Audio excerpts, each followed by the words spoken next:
BCom part second के corporate accounting के paper में accounting for amalgamation of companies as per Indian accounting standards 14 देख रहे थे हम लोग, जिसका कि हमने पार्ट 7 आज देख रहे हैं, पार्ट 6 हम देख चुके हैं। इसके डिफरेंट प्रॉब्लम्स हम इसमें सॉल्व करते जा रहे हैं। तो आज की जो प्रॉब्लम है उसमें हम ये देखने जा रहे हैं कि एक्स लिमिटेड और वाई लिमिटेड दो कंपनियां मर्ज होकर के जो नई कंपनी बन रही है वो है एक्स वाई लिमिटेड। और अब हम इसमें ये देखने वाले हैं कि जब कंपनी नई बन जाती है तो एक्स वाई लिमिटेड में तो बैलेंस शीट में सारी चीज़ें आ जाएंगी उनकी, एक्स लिमिटेड की और वाई लिमिटेड की, परचेज कंसिडरेशन मेथड में जो आपने देखा था अभी इससे पहले वाले में। लेकिन जो कंपनियां बंद हो रही हैं उनके यहाँ पे अकाउंट्स कैसे बनेंगे ये हमें समझना जरूरी है कि भाई वो भी तो कंपनियां है ना, वो अपने अकाउंट्स पहले क्लोज करेंगी, रिलेशन अकाउंट बनाएंगी और वो जो है इस एक्स वाई लिमिटेड में मर्ज हो जाएंगी। तो ये चीज़ हम इसमें समझने जा रहे हैं कि किस प्रकार से होगा। एक्स वाई लिमिटेड की जो स्थापना हुआ है एक्स वाई लिमिटेड को लेने के लिए की गई, जिनमें कि 5 लाख और 2 लाख साइड 2,50,000 के 10 रुपये वाले इक्विटी शेयर उनको दिए जाएंगे। ठीक है, ये आपको क्वेश्चन में दिया हुआ है। दोनों कंपनी के शेयर इस प्रकार से दिए हुए हैं।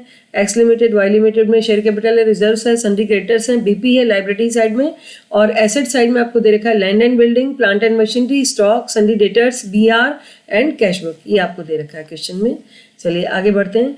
आपको ये नोट दिया हुआ कि bill discounted by Y limited not yet matured, 7,500 के अभी तक मैच्योर नहीं हुए, जो कि बिल डिस्काउंटेड हो चुके हैं वाई लिमिटेड के। ठीक है, चलिए नीचे आपको और इन्फॉर्मेशन भी दी है, अतिरिक्त सूचना दी है कि वाई लिमिटेड के विविध देनदारों में 25,000 रुपये एक्स लिमिटेड को देय शामिल है। ठीक है, और जो दूसरा एक्स लिमिटेड के देय बिलों में 22,000 रुपये इनके इंटर ट्रांसफर्स हुए आपस में, लेकिन वाई लिमिटेड से के प्राप्य बिलों में एक्स लिमिटेड के लिए स्वीकार किए गए 12,500 रुपये के बिल शामिल हैं। तो आपसे ये कहा गया कि एक्स लिमिटेड और वाई लिमिटेड के पुस्तकों को तो बंद करिए। बंद करना आपको पता ही, क्लोज कैसे करते हैं, क्लोजिंग एंट्री से रियलाइजेशन अकाउंट बनाया जाता है। और फिर इसके बाद में एक्स वाई लिमिटेड की पुस्तकों में अधिग्रहण की प्रविष्टियाँ करिए और एक्स वाई लिमिटेड का चिट्ठा भी तैयार करिए। तो मैं आपको जो है बंद करने की जो चीज़ें वो एक्स लिमिटेड की बताऊंगी और वाई लिमिटेड की सेम टू सेम नकल होगी। इसके बाद में अधिग्रहण प्रविष्टियाँ देखेंगे और बैलेंस शीट देखेंगे। चलिए बच्चों करते हैं क्वेश्चन अपन। तो इसमें सबसे पहले अपन बना रहे हैं एक्स लिमिटेड की जनरल रियलाइजेशन का अकाउंट का तरीका क्या होगा बच्चों। ये तो एंट्रीज हैं, आपको मैं इजी तरीका और बताती हूँ। आप अलग से एक शॉर्ट में छोटा सा रियलाइजेशन अकाउंट बना लीजिए। रियलाइजेशन अकाउंट का रूल वही होगा जो पी&एल अकाउंट का है। डीआर साइड में आपकी जो एसेट्स आ रही हैं और सीआर साइड में आपकी लाइबिलिटीज आ रही हैं। ठीक है, एसेट से पैसा आया मतलब डीआर साइड में ये तरह से कैश बुक की तरह से है। तो रियलाइजेशन से एसेट्स का पैसा आ गया आपके पास में और उसमें से लाइबिलिटीज पे कर दी, तो डिफरेंस आपका आ जाएगा बाय साइड में। यानी देखिए वापस सुनिए, रियलाइजेशन अकाउंट के डीआर में आप लिख रहे हैं सारी एसेट्स टेकन और बाय साइड में बाय लाइबिलिटीज, और डिफरेंस जो उसका होगा एसेट्स में लाइबिलिटीज का वैल्यू ऑफ नेट कंसिडरेशन होगा equal value of net assets, तो वो हो जाएगा बाय एक्स वाई लिमिटेड में पैसा चला जाएगा। तो ये आपको एंट्रीज इसकी करेंगे अपन। इसके बाद में क्या होगा, एक्स लिमिटेड वाई लिमिटेड को जो है नए शेयर्स दिए जाएंगे। तो शेयर्स इन न्यू कंपनी में होंगे और टू न्यू जो है न्यू कंपनी का नाम लिख के shares in new company X Y limited and to X Y limited करके एंट्री करेंगे आप। फिर इसके बाद में आप करेंगे शेयर कैपिटल और जो रिजर्व्स हैं उनको शेयर होल्डर्स को दे दीजिए। जो पुरानी चीज़ें हैं वो सब बंद हो रही हैं, उनको शेयर होल्डर्स को पकड़ा दीजिए और शेयर होल्डर्स को जो है फिर बाद में उनके नए शेयर्स में डाल दीजिए। तो ये अपन को इसकी एंट्रीज करनी है, समझिए एक एक करके। आपको क्वेश्चन में जो दिया हुआ इसकी रियलाइजेशन अकाउंट डीआर करके सारी एसेट्स आ गई। एक्स लिमिटेड के ओनली एसेट्स हैं ये। दूसरी एंट्री में 1,50,000 किसके क्रेडिटर है, बीपी है 25,000 का, टू रियलाइजेशन करके आपने लाइबिलिटीज ले ली। फिर आपने क्या किया, X Y limited to realisation कर दिया। दैट मीन्स ये परचेज कंसिडरेशन आपने एक्स वाई लिमिटेड को के द्वारा रियलाइजेशन में डाल दिया, उसको पेमेंट कर दिया आपने 5 लाख रुपए का। ठीक है, इसके बाद में जो है परचेज कंसिडरेशन आपने ड्यू कर दिया, भाई हमें इसका बदले में एक्स वाई लिमिटेड से ये पैसा लेना है। फिर shares in X Y limited आपको मिल गए, 5 लाख के शेयर्स मिल गए, टू एक्स वाई लिमिटेड कर दिया आपने। इसके बाद में रियलाइजेशन अकाउंट दिया टू सन्ड्री शेयर होल्डर्स कर दिया, यानी जो प्रॉफिट रियलाइजेशन पे हुआ ये किसको मिलेगा, शेयर होल्डर्स को मिल जाएगा। भाई कंपनी बंद हो रही है तो बंद होने पर क्या होगा, एसेट्स और लाइबिलिटीज का निपटारा करना है आपको, उनको कहाँ ले जाना है, एक्स वाई लिमिटेड में।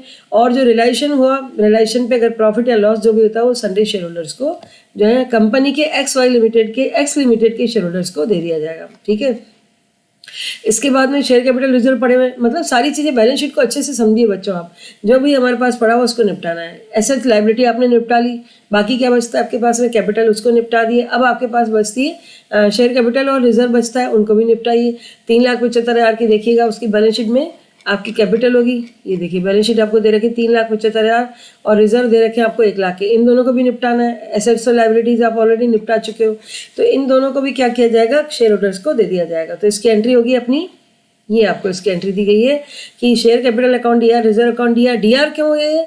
आज तक हमेशा आप कैपिटल को सीआर करते आए हैं, रिजर्व को भी आप सीआर करते आए हैं। अब हम डीआर उनको क्यों कर रहे हैं? क्योंकि इनको हमको अब बंद करना है, तो क्लोज करने के लिए वो जो अब तक सीआर होता है तो वो डीआर हो जाएगा और उस तरह से वो जो है चीज़ बंद हो जाएगी। वो बंद होकर के कहाँ चली गई? शेयर होल्डर्स को दे दी आपने, ठीक है। Transfer of share capital and reserves to sundry share holder account करके आपने उनको बंद कर दिया। अब सन्ड्री शेयर होल्डर्स जो हैं वो कहाँ चले गए? शेयर्स इनका एक्स लिमिटेड में उनको जो है आपने 5 लाख रुपए का बिंग द शेयर्स आपने उनको सन्ड्री शेयर होल्डर्स को 5 लाख के शेयर्स जो है दे दिए हैं, ठीक है। क्यों 5 लाख कहाँ से आए? ये ऊपर दिया हुआ था अमाउंट की, इतने में जो है इसका निपटारा वही दिया है। 5 लाख रुपए में जो इक्विटी शेयर दिए जाएंगे। इसी तरह से सेम टू सेम जो अभी आपने एक्स लिमिटेड का देखा, सेम टू सेम आपको यही काम वाई लिमिटेड के लिए करना है। समय की जो अपने पास है उसके को देखते हुए आप इसको अपने आप करिएगा। सेम टू सेम है, इसमें कुछ भी नया नहीं है, बिल्कुल वही उसकी नकल होगी, सेम टू सेम होगा, ठीक है। इसके बाद में आपको जो एक्स वाई लिमिटेड में बनाना है, ये भी आपको मैंने इससे पहले वाले क्वेश्चन में छठे में बताया, लेकिन फिर से मैं आपको वापस बता देती हूँ। एक्स वाई लिमिटेड इसको किस प्रकार से अपने पास में मर्ज करेगी। एक्स वाई लिमिटेड तक आपको क्लियर हो गया। एक्स वाई लिमिटेड में क्या होगा? गुडविल इसका बैलेंसिंग फिगर है, पर आपको पहले सारी एसेट्स और लाइबिलिटीज को लेना है। किसकी? एक्स लिमिटेड की, उनको लेके और जो परचेज कंसिडरेशन था उसको लिक्विडेटर अकाउंट में डालना है, ठीक है। तो ये आपने परचेज कंसिडरेशन को, इसका अमाउंट क्लियर नहीं थोड़ा सा इसमें प्रिंट में, तो मैं आपको बताती हूँ कि ये अमाउंट कितना है। ये अमाउंट है आपका परचेज लिक्विडेटर का अमाउंट है 5 लाख रुपए, जो परचेज कंसिडरेशन तय होता है, जितने के शेयर्स आपको लिखे हुए हैं। तो ये करके आपने इसकी एंट्री जो है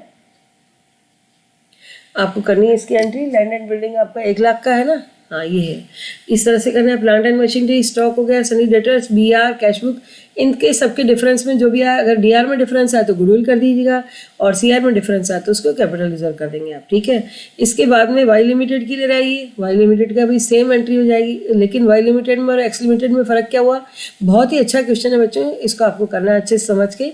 अब वाई लिमिटेड में क्या हो रहा है कि उसका लिक्विडेटर को जो पेमेंट कर रहे हैं वो है आपका 2.5 लाख रुपये का, और ये सब पेमेंट करने के बाद में यहाँ कैपिटल रिजर्व आ जाएगा, बिकॉज आपका जो परचेज कंसिडरेशन है और वैल्यू ऑफ नेट एसेट्स में डिफरेंस आपका फ़ायदा हो रहा है ना। वहाँ नुकसान हो रहा था, आप ज़्यादा पेमेंट कर रहे थे, और यहाँ पर कम पेमेंट में आपको ज़्यादा चीज़ मिल रही है। Value of net assets is greater than purchase consideration, therefore capital reserve account will be created and that will be balancing figure of this entry, ठीक है। ये आपने उसमें डाल दिया।